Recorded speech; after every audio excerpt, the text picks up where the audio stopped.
First love या golden पांडा, यही नाम है इस पौधे का। आज इसी के बारे में मैं आप सभी से बात करूंगी। आप सबका बहुत बहुत स्वागत है मेरे छोटे से प्यारे से इस बागीचे में। मैं सरिता, दिल्ली से।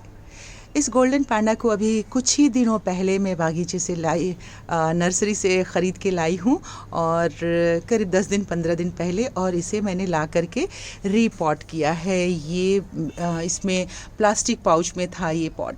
बहुत अच्छा और बहुत स्वस्थ पौधा मुझे दिखा, तो मैंने इसे ख़रीद लिया। हालांकि मैंने लोकल अपने जितने भी मेरे फ्रेंड्स हैं या गार्डनर हैं उनके बागीचे का हिस्सा मैंने नहीं देखा है इस फूल को।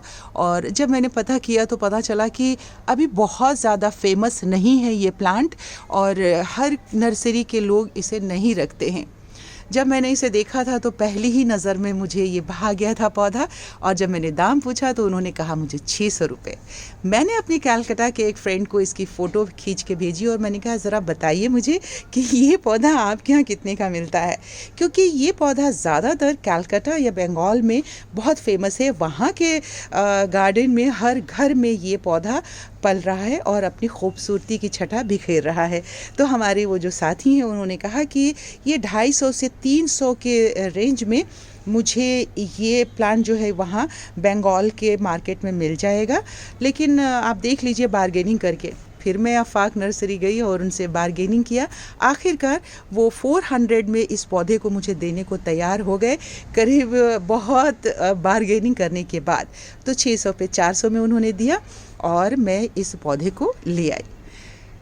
इस पौधे को हमें लगाना है वैसे ही जैसे कि हम पोरस मिट्टी हर पौधे के लिए तैयार करते हैं। तो मैंने जब इसे रीपॉट किया, ला के 2-3 दिन रखने के बाद फिर मैंने इसे रीपॉट किया, तो इसमें जो इसकी मिट्टी तैयार की अपने हर पौधे की तरह इसमें मैंने वर्मी कंपोस्ट डाला, इसमें मैंने डाला नीम खल डाला और बोन मील डाला, और थोड़ी सी मिट्टी डाली क्योंकि ये पेड़ नुमा पौधा था हमारा फूल का, तो मिट्टी की ज़रूरत इसमें थी ही। तो मिट्टी डाली और वर्मी कंपोस्ट डाला। तो ये 4-5 चीज़ें डाल के, और फंगीसाइड भी मैंने इसमें डाल दिया था। अभी सर्दियों में जितने भी मैंने पौधे लगाए हैं सब में फंगीसाइड का यूज़ ज़रूर किया है, क्योंकि मौसम एक तो गीला गीला ओस पड़ता है, और दूसरा बीच बीच में बारिश भी होती रही, तो ये भी एक डर लगा हुआ था कि उससे कोई फंगस ना लग जाए हमारे प्लांट्स को। तो मैं फंगीसाइड ज़रूर यूज़ कर लेती हूँ। और जब इसे मैंने रीपॉट किया तो फ़ौरन मैंने इसमें नीचे पानी डालने के साथ साथ फंगीसाइड का मैंने स्प्रे भी कर दिया था पूरे पौधे में। तो अब जैसे कि 15 दिन के तकरीबन हो गया है मुझे लगे हुए, और 15 दिन के बाद देखिए कि इसमें जब ये नया पौधा इसमें नई पत्तियां निकलने लग जाए आपके गार्डन में आने के बाद, तो आप समझ लीजिए कि ये पौधा जो है आपका आपके गार्डन में लग चुका है, और आपने जिस मिट्टी में लगाया है। तो सबसे पहले इसकी मिट्टी हमने तैयार कर ली। इसे सर्दियों के हर फूल वाले पौधे को हल्की गुनगुनी धूप की ज़रूरत होती है, जैसा कि मैं हर बार आप सबसे सिफारिश करती हूँ। तो इस पौधे को भी ऐसी गुनगुनी धूप की ज़रूरत होती है। गर्मियों में हम बात तब करेंगे, फिर भी मैं मोटा मोटी तौर पे आपको बता देती हूँ कि गर्मियों में जब आप इसे रखेंगे तो तब इसे पूरी धूप में नहीं रखिएगा। सर्दियों में फूल खिलने वाले पौधे को हल्की गुनगुनी मीठी धूप की ज़रूरत होती है, और गर्मियों वाले पौधे को जो फूल देने वाले होते हैं उन्हें थोड़ी सी ठंडक की ज़रूरत होती है, पर रोशनी की ज़रूरत हर समय होती है। ये पेरेनियल प्लांट है, पूरे साल आपको इसमें फूल मिलता ही रहेगा। कभी कभार बीच में हो सकता है 15-20 दिन या 1 महीना भी फूल ना खिले, लेकिन ये पूरे साल फूल भी देता रहता है आपको, और इसकी खूबसूरती बनी रहती है।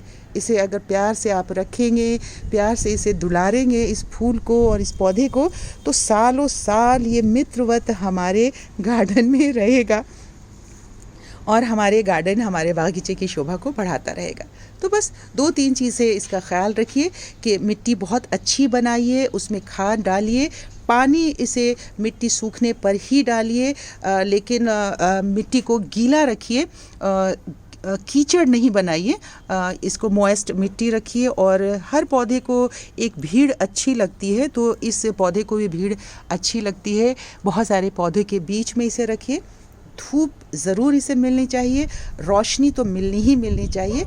दिन भर में इसको अगर 1 डेढ़ 2 घंटे की भी धूप मिलेगी तो ये फूल खिलेगा। और ओस से, बहुत ज़्यादा ठंड से इसे बचाने की ज़रूरत होती है, जैसे कि सारे पौधों को बचाने की ज़रूरत होती है। तो बस इतनी सी इसकी देखभाल है। हार्डी प्लांट है ये पेड़ नुमा होगा। थोड़े दिनों के बाद एक कॉर्नर में आप कहीं से रख देंगे तो बहुत बड़ा पेड़ की तरह आपको अपनी ये छाया देगा, ठंडक देगा। तो इसलिए मुझे ये पौधा बहुत पसंद आया। उम्मीद करती हूँ कि आपको भी पसंद आया होगा। तो आपने अगर अभी तक मेरे चैनल को सब्सक्राइब नहीं किया है तो प्लीज़ कर लीजिए ना, और अगर पसंद आया वीडियो तो लाइक भी कर लीजिएगा। अब मैं चलती हूँ, फिर आऊँगी आपसे मिलने किसी नए विषय पर, नए पौधे को लेकर उसके बारे में आपसे बतियाऊँगी, और फिर उसके बारे में ही आपसे बात भी करूँगी। तो अब मैं चलती हूँ, करिए स्वीकार मेरा प्यार भरा नमस्कार।